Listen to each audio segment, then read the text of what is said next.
요즘 여러분은 잠을 잘 주무십니까? 밤에 잠을 잘 자는 것도 하나님이 주시는 복입니다.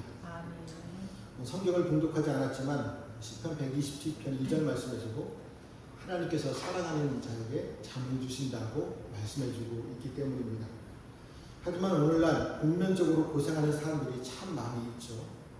하루 종일 열심히 일하고 밤에 잠자리에 누웠지만 해결되지 않는 일로 고민하다가 잠을 이루지 못하기 때문입니다.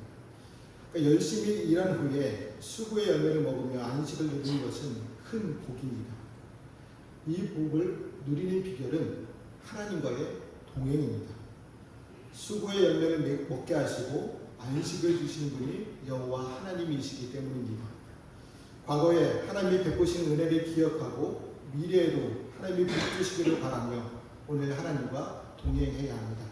그때 하나님이 주시는 평안과 안식을 맛볼 수 있다고 시편 126편과 127편을 통해 가르쳐 주고 있습니다.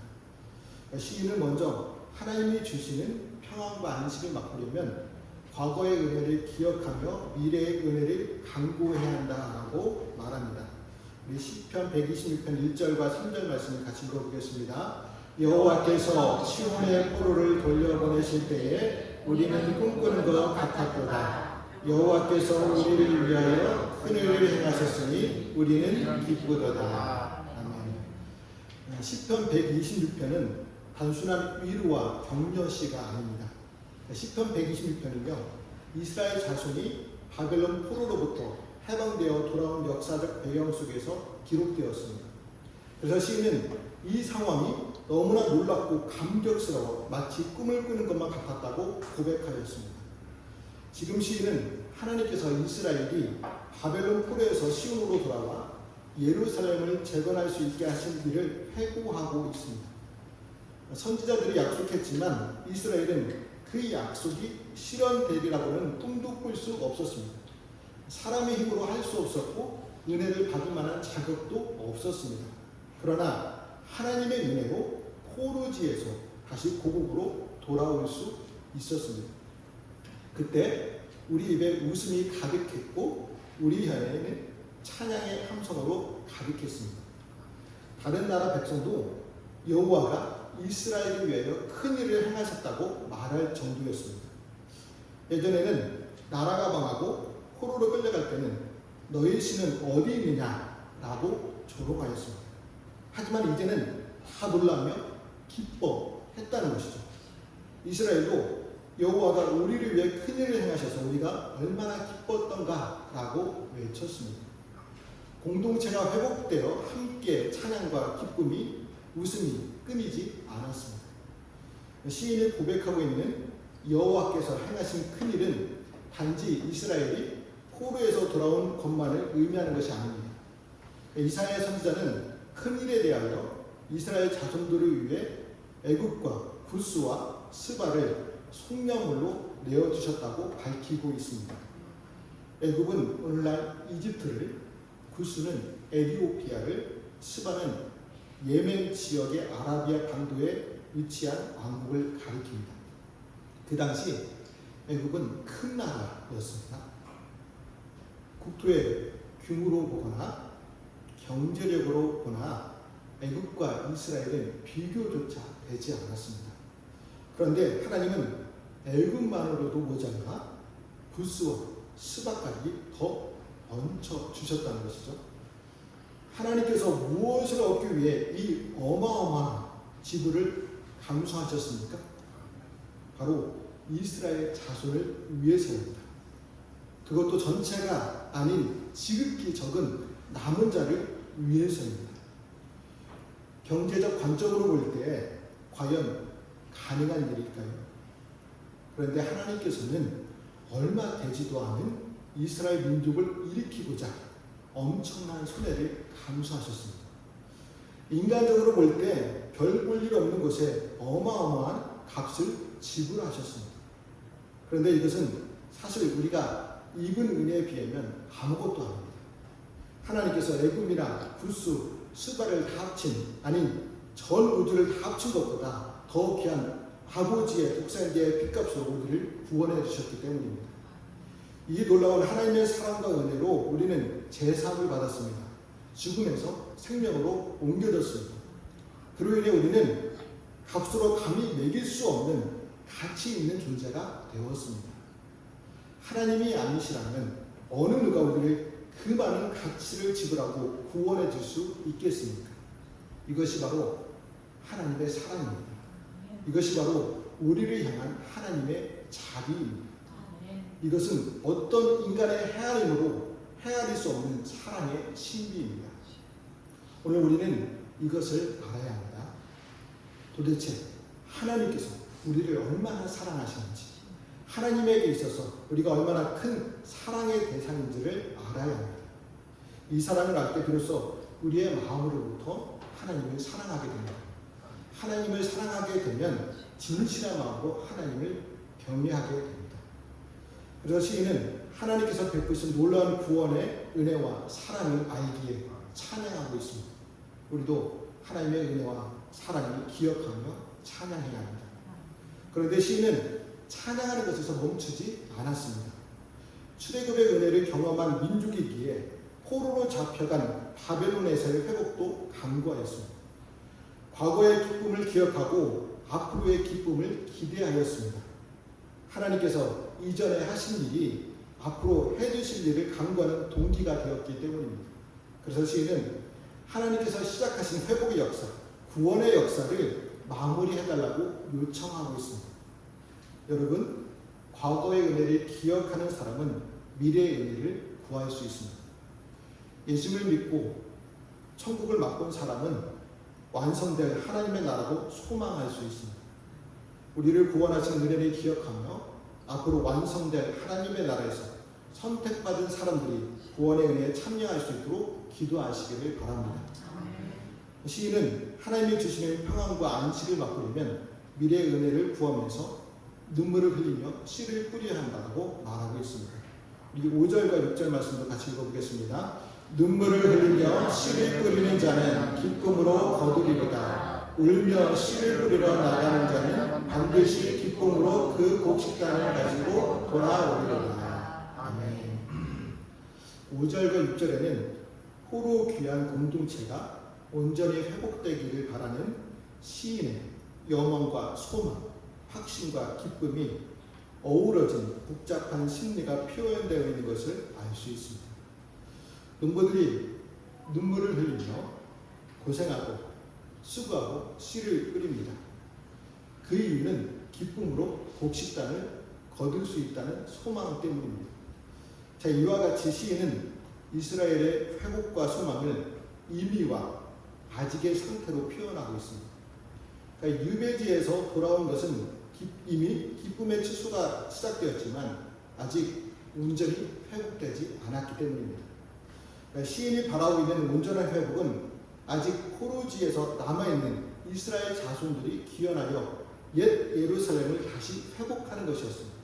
그런데 아직까지 일부 이스라엘 자손들이 예루살렘으로 돌아오지 않고 있었습니다. 실제로 두 차례에 거친 귀환에도 불구하고 페르시아 옛 바벨론 땅에는 많은 이스라엘 자손들이 거주하고 있었습니다. 사람들이 귀환을 거부하고 있는 이유가 무엇일까요? 수십 년간의 시간 동안 이루어 놓은 것들을 잃고 싶지 않아서, 또한 가야 할 예루살렘은 폐허와 잿더미만 남아있는 곳이었기 때문입니다. 이미 먹고 살 만큼의 여유가 있는데 굳이 폐허와 잿더미만 남은 곳에 가서 이방인들을 몰아내고 성과 성전을 짓는 어려운 수고를 감당하기 싫었습니다. 그런데 시인은 민족을 향한 하나님의 거룩한 꿈을 잃어버리고 현실에 만족하면서 살아가려는 수많은 동족들을 하나님께 내려놓았습니다. 하나님께 맡겨드렸습니다. 그러면서 마치 우기에 네게보 지역의 강들을 가득 채우고 세차게 흘러가는 물줄기처럼 예루살렘 땅에 하나님의 택하신 백성들로 가득 채워지고 넘쳐나기를 간구하였습니다. 시인이 기도한 내용처럼 이스라엘 자손들에게는 모두가 같은 꿈이 있었다는 것이죠. 그러나 시간이 지나고 상황이 변하여 회복에 대한 꿈으로 가득 찼던 마음이 식어졌습니다. 현실의 안주에 주저앉아 버리고 말았습니다. 이것은 마치 오늘날 꿈과 비전을 잃어버리고 현실에 타협하며 살아가는 성도들의 모습을 생각나게 합니다. 하나님을 만나고 거룩한 꿈을 가지게 된 것에 만족하여 점차 열정과 기쁨이 사라졌습니다. 그래서 꿈을 잃어버린 채 현실에만 매여 사는 안타까운 삶을 살고 있습니다. 혹시 우리가 그 같은 삶을 살고 있지는 않습니까? 비전도 꿈도 현실에만 매여 살고 있지는 않습니까? 우리 안에 잊혀진 꿈과 비전이 회복되어야 합니다. 가는 길이 고단하고 해야 할 많은 일이 우리를 기다리고 있다 하더라도 그것이 하나님의 뜻이기에 순종해야 합니다. 모든 것을 버려두고 그 뜻을 따르는 성도가 되어야 합니다. 아무리 불가능한 것처럼 보이는 사막과 같은 땅이라도 하나님께서 우리에게 허락하신 땅이라면 씨를 뿌리고 인내와 성실로 그 씨를 키워 나가야 합니다. 그래서 시인은 오늘 내 현실에는 눈물을 흘리지만 희망의 씨앗을 뿌리는 일은 멈추지 않았습니다. 광야에 비를 내려 옥토로 바꾸실 하나님이 계시기에 오늘 뿌린 씨앗을 추수하여 곡식단을 가지고 돌아올 것을 믿었기 때문입니다. 오늘 반대로 조롱 속에서 눈물을 흘리면서 복음의 씨를 뿌리고 화평의 씨를 뿌리고 희망의 씨를 뿌리는 자가 신앙인입니다. 눈에 보이는 것이 아무것도 없고 심지어 절망스러운 현실에 눈앞에 펼쳐진다 해도 희망을 잃지 않고 진실한 땅과 수고의 가치를 믿어야 합니다. 능력의 하나님께서 반드시 열매를 거두게 하실 줄 믿습니다. 열매를 거둘 때 우리가 잊지 말아야 할 것이 있습니다. 바로 하나님께서 함께하지 않은 인생의 모든 수고는 헛되다는 사실입니다. 그래서 시인은 하나님 없는 성취와 안전이 헛되다고 고백합니다. 우리 127편 1절 말씀도 같이 읽어보겠습니다. 여호와께서 집을 세우지 아니하시면 세우는 자의 수고가 헛되며 여호와께서 성을 지키지 아니하시면 하수꾼에 깨어 있음이 헛되다. 가족까지 내팽개치고 일의 노예가 되어 살게 하고 하나님이 주시는 평안을 앗아가는 시대에 진정한 지혜는 무엇일까요? 하나님의 은총은 인간이 제 힘으로 쌓고 지키려고 거대하고 안전한 성이 아니라 하나님이 선물로 주시는 자녀들이 잘 자라가는 가정과 일상임을 아는 것이 진정한 지혜입니다. 그러니까 평범한 일상이라도요, 하나님이 선물로 주시는 것이 진정한 성취이고 안전입니다. 일을 마치고 돌아온 집에서 가족과 함께 할 때 비로소 기쁨과 안식이 있다는 것이죠. 자, 마주보고 웃을 수 있는 가족이 없다면 헛수고일 뿐입니다. 아내를 고대 영어로 표현하면 피스메이커, 피스위버라고 했습니다. 그러니까 평화를 짜는 사람이라는 뜻입니다. 그러니까 가정에 아내가 있다는 자체로 평화가 생긴다는 말입니다. 그러니까 그런 것 같습니다. 가정에 아내가 없다면 왠지 불안해 보이는데 아내가 외출했다 돌아오면 평안해지고 가정이 완전해진 것 같습니다. 그렇지 않습니까? 집안에 아내가 없을 때는 약간 불안전한데 아내가 돌아오면 집안이 편안해지고 집안이 깨끗해지고 또 완전해진 것 같습니다. 아내뿐만 아니라 남편과 아내, 부모와 자녀, 친지와 이웃은 서로의 평화와 기쁨을 직주하는 선물 같은 존재들입니다. 서로가 함께하여 평화와 기쁨을 누리라고 하나님께서 주신 선물입니다. 이처럼 하나님께서 집을 세우지 아니하시면 세우는 자의 수고가 헛됨을 알아야 합니다. 우리가 스스로 우리 집을 세워보겠다고 아무리 피땀 흘려 노력한다고 해도 그 안에 하나님이 없다면 이내 무너지고 맙니다. 이 말씀의 대표적인 예가 바로 바벨탑 사건이죠. 창세기 11장을 보면 하나님의 홍수 심판에서 살아남은 노아의 후손들이 시날 평지에 도착했을 때 벽돌로 돌을 대신하고 역청으로 진흙을 대신하여 성과 대를 쌓아 올렸습니다. 그리고 그들은 성과 대를 쌓아 꼭대기를 하늘에 닿게 하여 우리의 이름을 내고 온 지면에 흩어짐을 면하자라고 말했습니다. 그러나 사람들이 그 옛날 기가 막힌 아이디어로 하늘에까지 이를 높은 성을 쌓고 흩어짐을 면하고자 했지만 가장 중요한 한 가지를 잊고 있었습니다. 하나님의 뜻이 그곳에 있지 않았습니다. 그래서 그들의 수고는 헛된 것이 되어 역사는 중단되었습니다. 그리고 그들의 언어가 혼잡해져 뿔뿔이 흩어져 버렸습니다. 오늘날도 많은 사람들은 인생의 집을 지을 때 세우는 가장 중요한 원리를 외면한 채 수고와 열심을 다하고 있습니다. 심지어 하나님의 뜻을 거역하며 하나님이 없이도 견고한 집을 세울 수 있다고 잘못된 환상에 빠져 살아갑니다. 그러나 사람의 수고로움이 하나님의 개입이 없이는 쓸모가 없습니다. 하나님의 보호하심이 없다면 이내 무너지고 맙니다. 하나님의 지켜주심이 중요하기 때문에 시인 솔로몬은 집을 세워주시는 것처럼 여호와께서 성을 지키지 않는다면 파수꾼에 깨어있음이 헛되다고 말하고 있습니다. 요즘은 최첨단 시스템과 인공위성으로 적의 동태를 살피고 있죠. 하지만 옛날에는 정확한 정보 수집이 불가능했습니다. 그래서 고대 사회에서 전략적 욕심지에 초소를 설치해놓고 적들의 동태를 파악했습니다. 만약 적의 군대가 몰려오는데 초소의 초병들이 잠들어 있다면 나라가 망할 수 있는 큰 문제였습니다. 그래서 각 나라마다 보초병들을 가장 훈련된 군사를 배치하였고 때로는 뛰어나다고 소문난 용병들을 고용하기도 했다고 합니다. 그만큼 그들의 임무가 중요하기 때문입니다. 그런데 솔로몬은 성을 지키기 위한 가장 중요한 요소는 여호와께서 성을 지켜주시는 것이라고 말하고 있습니다. 그렇지 않으면 아무리 뛰어난 파수꾼이 지킨다 하더라도 그들의 노력과 수고는 모두 헛되다고 말합니다. 집을 세우는 것처럼 나라를 지키는 것 또한 하나님께서 함께하지 않으시면 결코 불가능한 일이 되기 때문입니다. 사람들이 왜 힘들게 집을 세우고 나라를 지킵니까? 세상을 보다 행복하게 살기 위해서입니다.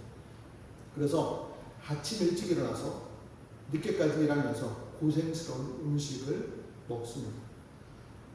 태초의 조상 아담의 범죄로 인해 그의 후손들은 먹기 위해 고생스럽게 일하게 되었습니다. 수고하지 않고서는 먹거리를 얻을 수 없습니다. 그런데 안타깝게도 인간의 수고는 항상 만족스러운 결과로 이어지지 않습니다.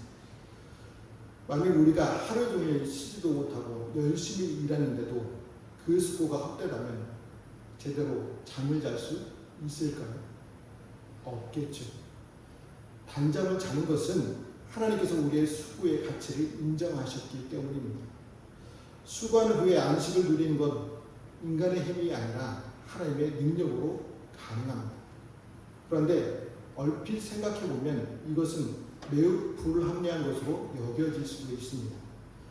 일찍 일어나서 늦기까지 수고의 떡을 먹음에도 헛된 인생이 있고 누워 잠자는 순간에도 채우심을 받는 인생도 있기 때문입니다. 인생의 목표한 것을 이루기 위해 최선의 노력을 다하는 자의 수고는 헛되고 오히려 그렇지 못한 인생에 과분한 은혜를 내리신다는 것은 선뜻 납득할 수가 없습니다. 그래서 열심히 노력하면서 인생을 살 필요가 어디 있느냐고 항변하는 사람도 있을지도 모릅니다. 그러나 솔로몬이 말하고자 하는 것은 그런 뜻이 아닙니다.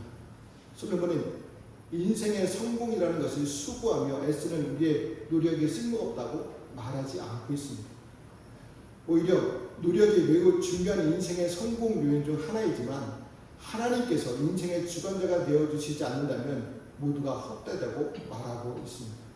그래서 잠언 기자는 21장 30절과 31절에서 이렇게 말하고 있습니다. 같이 읽어보겠습니다. 지혜로도 못하고 명철로도 못하고 모략으로도 여호와를 당하지 못하느니라. 싸울 날을 위하여 마병을 예비하거니와 이김은 여호와께 있느니라. 그로 인해 수고한 후에 참된 안식을 얻고 있다면 더욱 하나님을 의지해야 합니다. 지혜로운 사람은 항상 하나님 앞에서 겸손합니다. 자기 힘만 의지하며 과신하면서 오반에 빠지지 않습니다. 열심히 노력하며 수고하지만 결국 이를 이루시는 분은 하나님의 이심을 인정하고 그 앞에 겸손히 엎드리는 자가 지혜로운 사람입니다.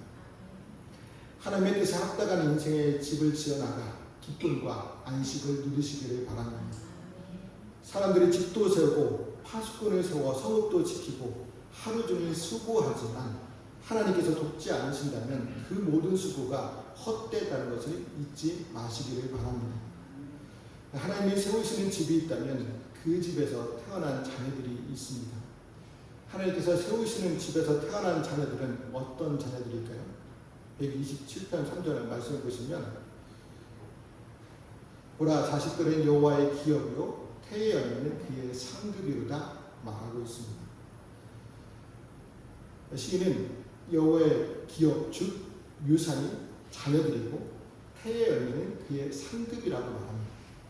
기업은 자녀가 부모로부터 받은 유산을 뜻합니다.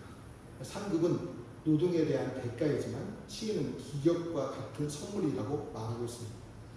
실제로 고대 사회에서 자녀들은 부모에게 신호로부터 받은 가장 큰 선물 중에 하나였습니다. 그래서 우리도 자녀들을 하나님께서 주신 선물이라고 고백하고 있지 않습니까? 저도 제 딸에게 너는 엄마 아빠에게 주신 하나님의 선물이라고 말해주곤 합니다. 그러니까 자녀들이 많을수록 하나님께서 선물을 많이 주셨다는 의미이기도 합니다. 하나님께서 자녀들을 너무 많이 주셔서 힘드십니까?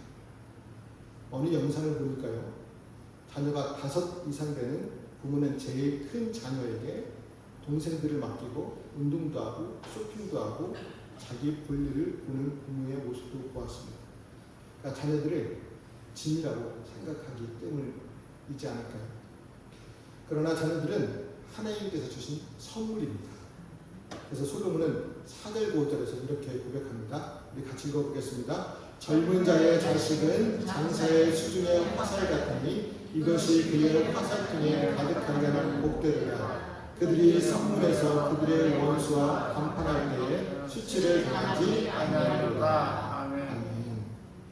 화살이 화살통에 가득한 용사는 행복합니다. 왜요? 성문을 지키고 있을 때 적들이 쳐들어와도 능히 감당할 수 있기 때문입니다. 이처럼 자녀가 많을수록 행복은 배가 됩니다. 그렇다고 저처럼 자녀가 한 명이어서 덜 행복하고 자녀가 없는 가족은 불행하다는 말이 아닙니다. 솔로몬은 집과 자녀들 그리고 성문을 연결시키면서 전제조건을 제시하고 있습니다. 그것이 무엇입니까? 여호와가 먹어하지 않으시면입니다. 그러니까 여호와께서 함께하지 않으시면 세우는 집과 지키는 성문이 헛되다는 것을 말하고 있습니다. 성문은 군사적인 방어와 감시를 위해 설계되었고 소송과 재판이 실행되는 것이고 정치적, 사회적 교류의 장입니다. 중요한 모든 것이 이루어진 곳이 성문입니다. 그 성문에 하나님께서 함께하지 않으시면 불행이 찾아오게 됩니다.